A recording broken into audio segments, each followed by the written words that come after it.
my glasses. Well, thank you for that. I got very choked up. I like hearing when people look out for our veterans. Yep. Hey, Tamike, Belawansi, Sakima Tiaz. I just said hello, welcome. My name is Chief Bluejay. When I introduce myself, I have to speak in my native tongue. Unfortunately, I cannot speak. I am from Turkey Clan, which is the people who live near the ocean, which is Unalachtigo, but that language is extinct. There's only a few words. I know the word turkey is pull hook. I don't know how to spell it. I just know how to say it the English way, and I just write pull hook, but it's not spelled that way traditionally. And I am speaking, when I speak Southern Yunnan because that's where we have the most resources from. And I do take language classes.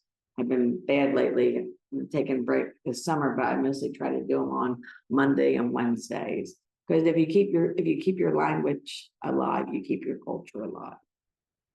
So let me give you a little background about me. As a young girl, I was always connected with nature, playing in the woods, eating strawberries grown at the old farm at the end of the street, watching the wildlife, laying in the grass to see what I could see crawling within the blades of grass. Also, in my childhood years, I spent much time with my late grandfather. We would go to Brigantine, and I was always amazed. A bird would be in a distance, and you could just tell by the silhouette what kind of bird that was. I'm like, that just looked like something dark in the sky. But he knew his birds. We used to go to Albert Hall, and it was always a nice ride down there. We would stop at his friends and feed the deer, and he would always stop and get some homemade dandelion wine.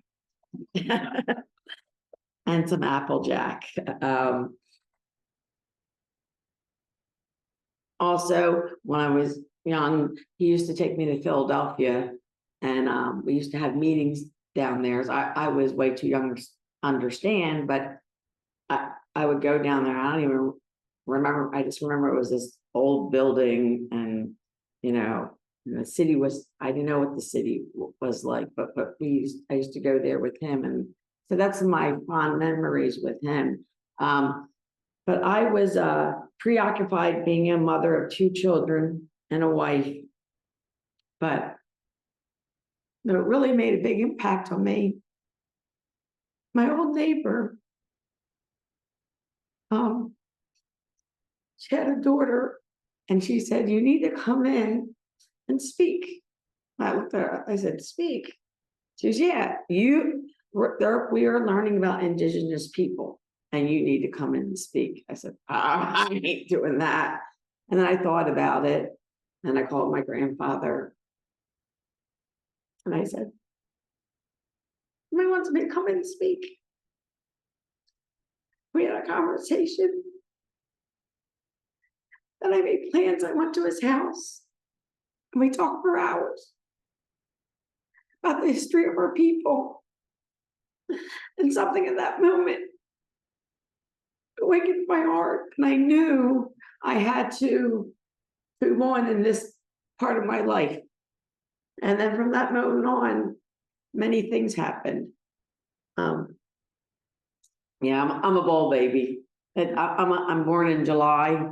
We're very emotional people. I'm a water sign. So I took the whole thing. Yeah, it's okay. So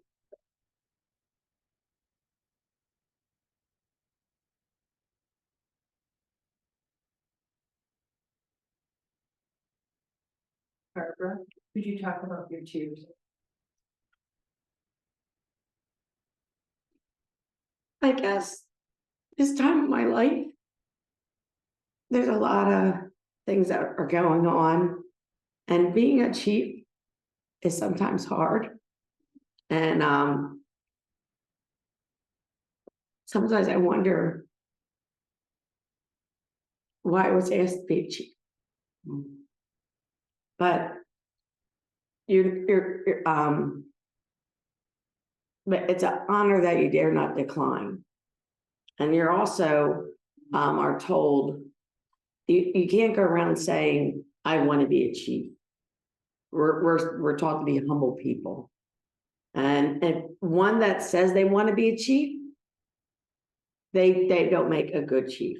And many people came to me because they knew my grandfather was a chief. They said, one day you're going to be a chief or a grandmother. I said, oh, I'm not going to say that. And I can't say that. I said, if they feel that I'm meant to be a chief or a grandmother, they will come to me. They will come to you. And sure enough, they did. And part of it, I was appointed more. When I was appointed to chief, it wasn't the traditional way because there's supposed to be a horning ceremony and things like that. And that is going to be done in the future. It's a big to do, but also about being a chief. And I've been trying to walk in the footsteps of my grandfather, because when you're a chief, you have to look out for the community of people. And people come to you with all sorts of questions and problems. And then you think, how am I going to handle this? And I can hear my grandfather's voice saying, go into the woods, sit quietly, let the thoughts come to you. And sometimes I feel, because I grew up in an American family, I got my native descent from my mom's father's side of the family from his mother. My dad is Italian. So sometimes I'm a little loud. And our way is the quiet way. So you know what I mean? When you're a mixed blood, you're a mixed person because you have two backgrounds combining. But also with two backgrounds combining, the sad part is a long time ago, we did that to hide who we were because the way we were treated. We didn't want to look like an indigenous person at that time. So we purposely married into certain families so we wouldn't look like an Indian. You know what I mean? So, and even today, which is hard, I could tell you the story of the prophecy of the 4 crows. It was said a fox will be set loose on the earth. It also said 4 crows will come. The first one, he flew in harmony with the Creator. The second crow tried to clean the earth, but he became sick and he died. And the third crow said, I don't want to end up like my brother, so he hid. And the fourth crow said, you know what? I need to get back to my original intent and fly in the harmony with the Creator again, and with all the 2-leggeds that are here. And that's where I'm at now. But sometimes we'll never get back to the first crow, because if you look around, it's not us in nature anymore. There's many things. And the second crow, the Europeans came over, and us humans, we're not nice to each other sometimes. And they came fully dressed, and we hardly had any clothes on. And we talked to the animals and we talked to the plants, and they didn't understand our ways. And when people are fearful, they react. And another thing was, they came to this land to escape, and they wanted this land, and they didn't think with us being here, there was room for all of us. And eventually we were forced out. And a lot of mean things happened to us, but I'm taught not to hold hatred in my heart. It's not healthy, but we can learn from it. And part of we believe in a lot of healing. So with the walking purchase, you know, when they seized that hunting land from us, somebody came to us, a good friend of our tribe came to us in 2019 and said he wanted to do a healing journey for the walking purchase. And we did. And when we did the the healing journey, it was a difficult day. We did 6 stops. We started in Wrightstown, Pennsylvania. We ended up in Jim Thorpe. And the one stop, we were at the Governor Wolf building. The one man didn't think we were Indians or indigenous people. He said he thought we were actors, and he said, you can't park there, and he was just very mean. But the one elderly woman said, this is supposed to happen because we need to understand what our ancestors went through. And sometimes you have to go through pain to understand. You don't understand until you walk a mile in somebody's moccasins. And then, so there was a little tension. Some people left, and one of the elderly person says, remember, we're here to heal. And the lady was organizing at that spot said, I'm very sorry, you know, he didn't understand. And some people don't think that we're even here, that we're not even here. And a lot of people don't know about us because they, you know, they think we all went west. So they don't understand that we're still here. And she offered us a meal afterwards. And that's what we believe, a meal is a sign of friendship. When we have our ceremonies, we start out with our prayers, we do our songs, we tell the story, and we end with a meal. So a meal is a sign of friendship. So we knew, so we sat down and had a meal and went to the next stop. And the people that, some of them left, we caught up with them. And then at the very last stop, we were at the Bond Farm. And that was very magical. And that's when everybody's, you know, you're at the end of the day. And I was worn out. I'm like, I'm driving to my Nissan Rogue. You know what I mean? They walked. And I'm tired. And when we were there, we have a song that we call on the ancestors. And we believe that animals come in our different animals, whether it's an insect or anything like that, a bird, they come in our lives for different reasons. Well, the dragonflies were present. And you know, dragonflies are a sign of rebirth, renewal. So they knew that I knew that sign was a sign that we did the right thing for that day. They were letting us know. And I couldn't believe how many dragonflies. And when we were singing, we do things in a circle. The reason we do things in a circle, there's no beginning and there's no end. Everybody's equal, and we believe the creator is in the center. And when we were doing that, they just flew. I was just memorized by how many that were there. And I knew it was a good day. And people said to us, would you do this again? I don't, if we ever did it again, it might be years later. It's something you don't want to keep reliving. And we did heal the land. And I felt like the ancestors knew what we did to heal them. But it was good to do this. And there was a lot of lessons that day. And we also, my grandfather did a vision quest. And when he did his vision quest, he didn't have a vision. But when he had his vision quest, years later, he was walking in the Pine Barrens and he saw a artifact. And that's when he knew, and that's when the vision started coming to him. So sometimes when you sit quietly, not all the thoughts come to you, but I just know I have signs from my grandfather because for 23 years, he worked on the railroad. When I was typing up what I was supposed to say today, it's all good. I always try to have something, and then I just kind of, when I was typing, it was 1:26 in the morning when I was typing this, because I knew I had to talk on Sunday. I'm like, oh, I like to do it last minute because it's fresh in my mind. And I started typing, and when I got to the one point, the train whistle blew. So I knew it was going to be a good speech, a good talk. And this has happened many times in my life.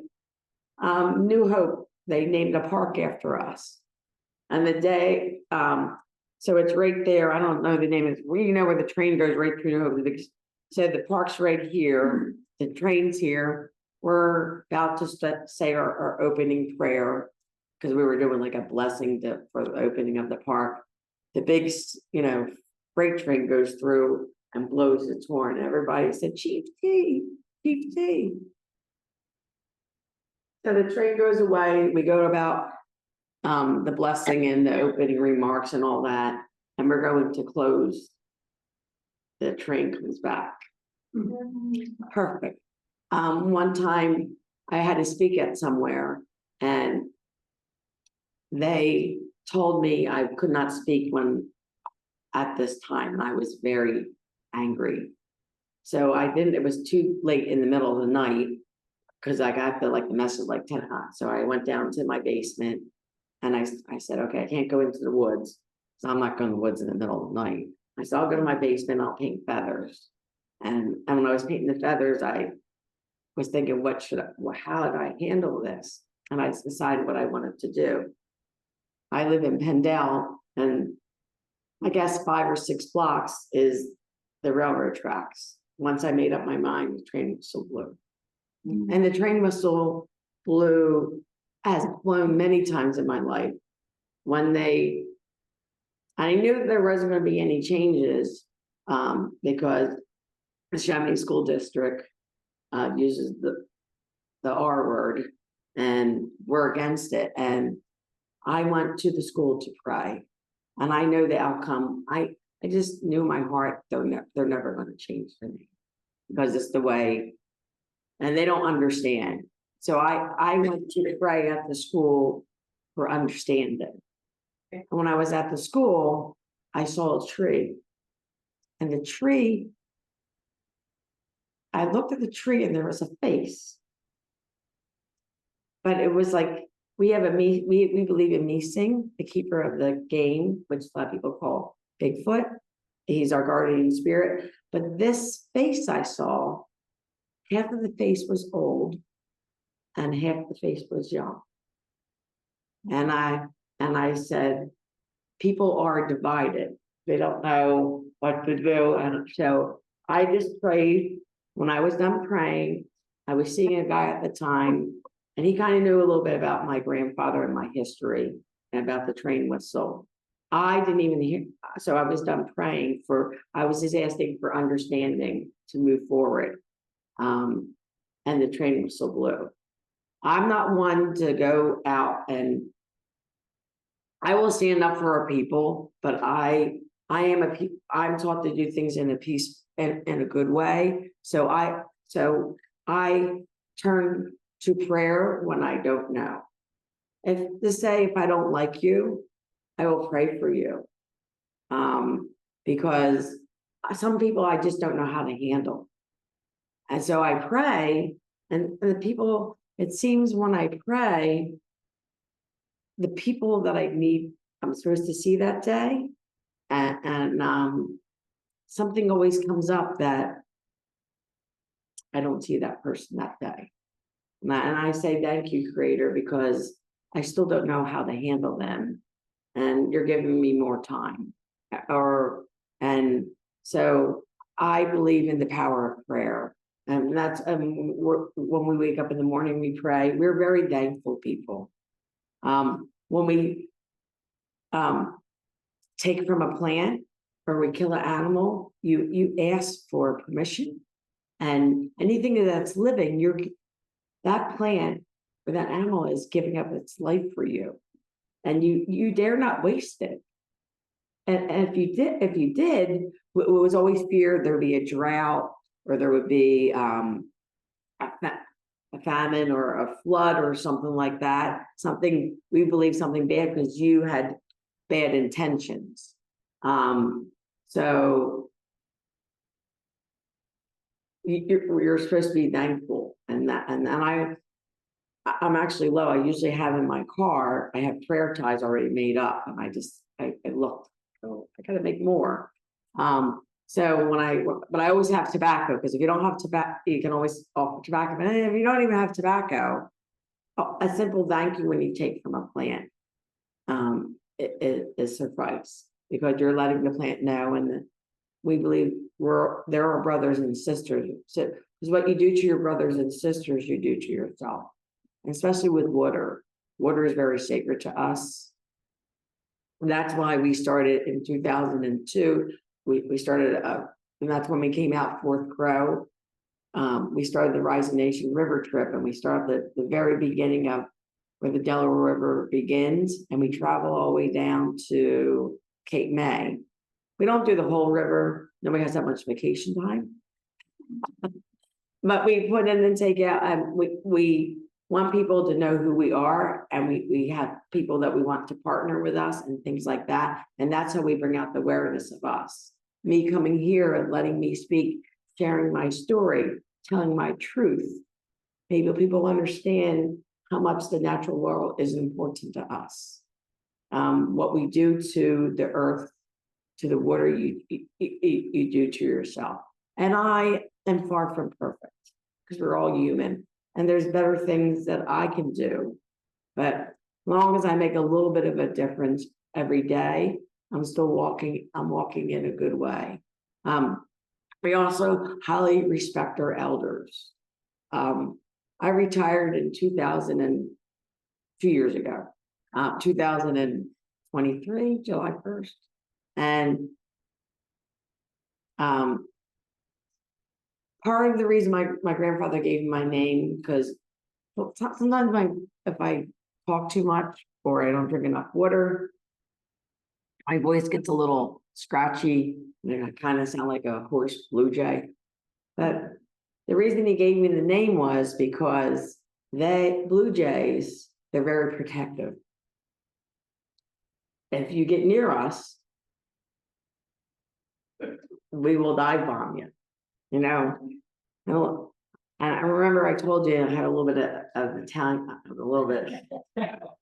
So we are protectors of family. So if you're going to mess with my family, I will squawk, and I will stand up for my family. And I try to look after our elders and what's best for them, and to check on in them and do extra things. The one grandmother, we went to do a program, and she was listening to GPS to get to my campground. I kept on saying, just go across Bucks County. And she's like, I said, I told you, when you get on the one road, just go straight. And she said, the GPS, I said, don't listen to the GPS. So I said, you know what, I'm going to follow you. She said, you're going to follow? I said, yes, I'm going to follow you. And she always has her earpiece in. And she's like, Blue Jay, it says to turn. I said, I told you to follow me. And then I finally got out of her place. I said, okay, from here, this road will bang you into the river, and then you can cross the river and you'll be in New Jersey. I can't believe you went an hour out of my way. I said, I'm not having that on my conscience that you're lost, because you don't, the GPS, her GPS, whatever, wanted to take her all in these funny ways. But certain things, what's an hour out of my day? There's 24 hours in the day. You can always catch up on your sleep. You know what I mean? So there's things like that you have to do, you know, for our elders. They are our wisdom keepers. So with that being said, I want to tell you one story about my grandfather, about when when animals come into our life. Do you remember way back when there was a white beluga whale in the Delaware River? Well, my grandfather passed away, if I get the date right, April of 2005. That's when the beluga whale was traveling up to Trenton. The day he died, the whale turned around. White's very sacred, but the whale was bringing my grandfather home. So there's many different things that one time we had other chief, Chief Many Crows, Edward Fell. I was going to ceremony and I said, every street, I got lost and everywhere I looked was turkey buzzard. He goes, oh, Bluejay, they're telling you got to clean up your life, get the garbage out of your life. And that, I thought, and at that time I had a couple of toxic people in my life. I got rid of my garbage. Because if you look at turkey buzzard, they are the trash pickers up. They eat all the decay animals. They get rid of them. So just keep in mind, if you see an animal keep coming in your way, study that animal. The animal will say, you know what? Maybe you might see a bear. Maybe you have a test coming up and this might say, be brave, study hard, you'll pass your test. You know, I also met a Jewish lady a couple of years ago. She wanted to do a water blessing. She sought out and found me. And I said, I don't know. I said, I have to talk to you because I don't do it with everybody. You have to have good intent. You might be too hokey. And she laughed. And once I talked with her, I knew she was true to her heart. And when we were doing the water blessing at her house, there was a catbird. And catbirds mimic. So she was mimicking what we believe in. She was being our voice. And there was chickadees in the trees. And chickadees are joyful birds. They did a little beep, beep, beep, beep, beep. So I wrote her back and after the blessing, I said, I just want to let you know, you were meant to come in my life. Because you're mimicking the sacredness of our water. And she wanted to have this because she has this beautiful stream in her yard. And then I said, and it was a joyful ceremony. She also brought somebody from South America. The lady did not speak English, but the lady and I connected because we believe in how important the water. So there's many things that made me who I am today, but I just believe connecting with nature. Every season we have ceremonies that we're thankful for, and going to our ceremonies throughout the year keeps me intact what we believe in. And every ceremony, there's certain stories that are told. I am a storyteller, but certain stories are meant to be told just for sermon, and there's certain stories that you tell because I want to teach you a lesson, and or you want to, because we didn't have schools back then. And that's how they would teach the children. They would tell a story. And even today, I was doing a program at Woodmere, and the one little boy was acting up and causing a big scene. So I told a story about two wolves, the good wolf and the bad wolf, and in the beginning when I was telling, I said, somebody called on and they came to me afterwards. She said, were you telling the story because the little boy was acting up? I said, yes. I don't know if he got it, but you guys understood. So instead of disciplining, you'll go over and tell somebody a story. Like our one grandmother, Numaturi, she's a beautiful lady, and she does traditional crafts. And she was teaching me to make pine needle baskets. Well, I'm not the best at that. So when you sit next to somebody and you talk, and she got the basket from me, realized I wasn't doing such a good job, and she just took it gently from my hand and she fixed it. She handed it gently back, and then I'm like, oh, that's what it's supposed to look like. But it was in a way that it was very loving and very caring, without words. But we were just sitting having a conversation. So I don't know. I was looking. Okay, yeah, I was just thinking that seems like about 20 minutes. So I just want to thank you, Wanishi, as I am grateful to be here in my homeland to share the story about who I am and how I become who I am, and I appreciate the time. Okay.